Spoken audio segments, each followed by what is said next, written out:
Video is a combination of images and sound. Now, a lot of beginner filmmakers seem to forget all about sound and how important that is, and I'm guilty of that too. This, for example, is what I sound like using the built-in microphone in my camera. And then here's what I sound like using this microphone right here, the Takstar SGC-598. Now, the Takstar here is obviously, as you can see, a shotgun microphone. Now, what that means is it's going to pick up all the noise coming from this area. Now, I am recording this entire video, except for that intro bit, on this very microphone, so you'll get a really good idea of what it sounds like. Now, I bought this one on Amazon, and I'll put an affiliate link in the description below, but I got it delivered to my doorstep for 32 euros. At the moment, you can even pick it up for only 24 euros with free delivery. So even if it sounds only marginally better than the built-in microphone in your camera, it's a bargain.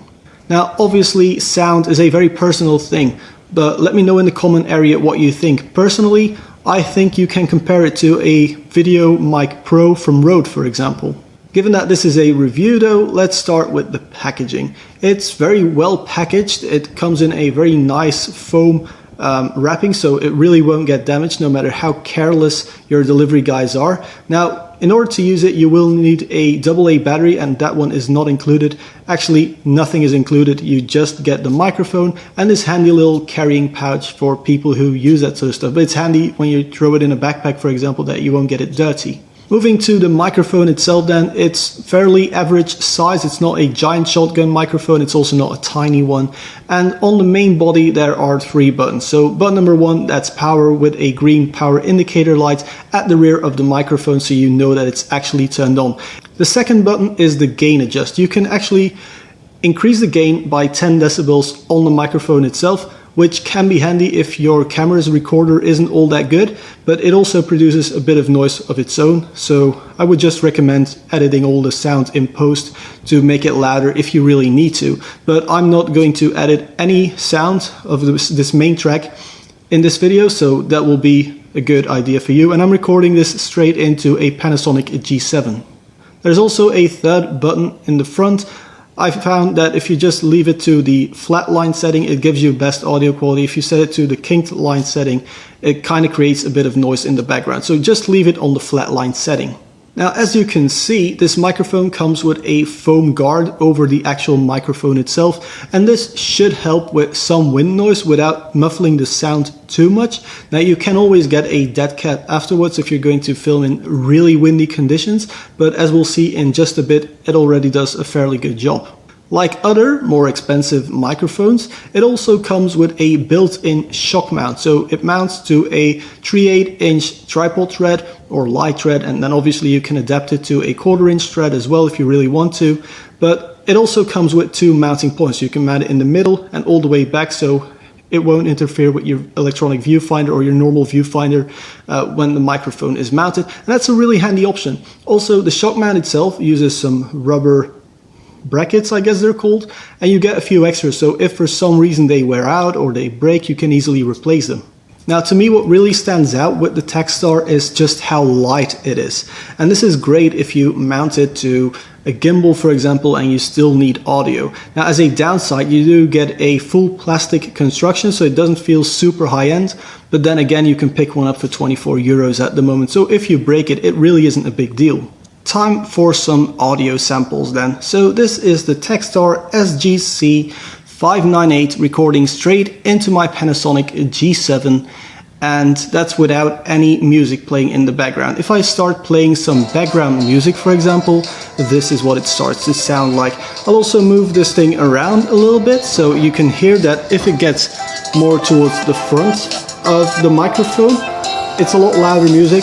As soon as you start moving away from the center recorder area, then the music becomes a lot more silent. So that's pretty good. Let's move on to the built-in G7 microphone.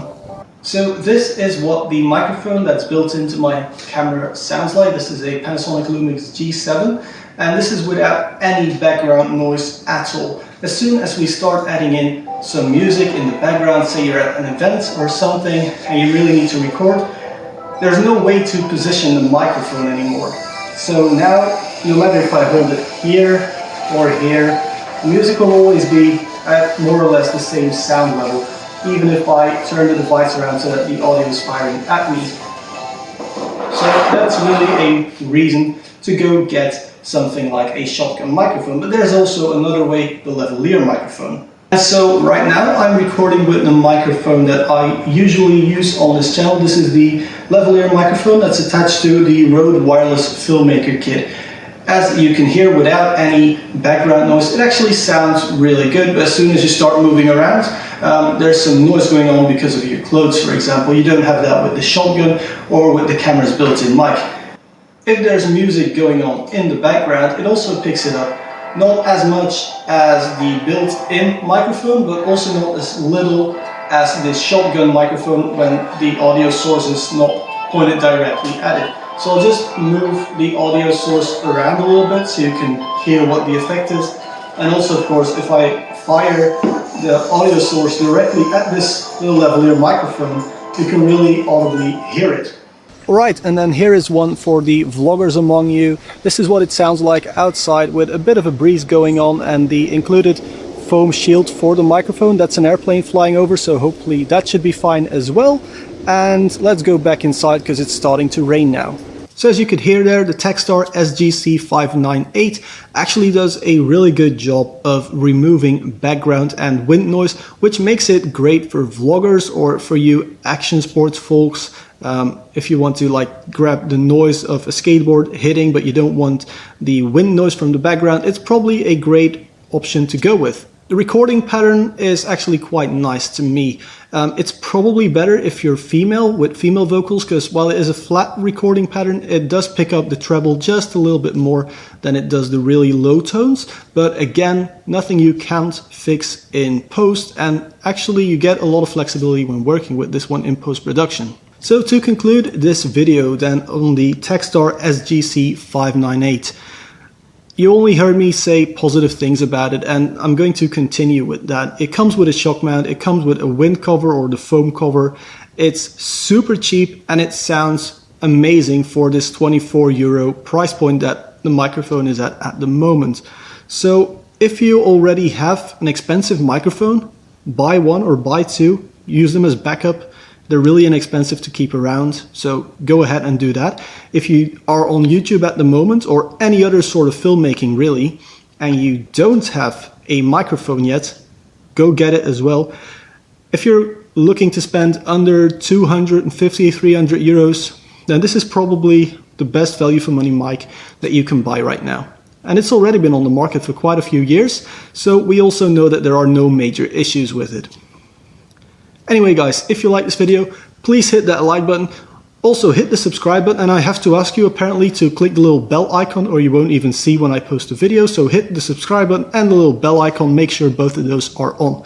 Now if you want more frequent updates than these weekly or bi-weekly YouTube videos, you can also follow me on Instagram. I'll link that up there.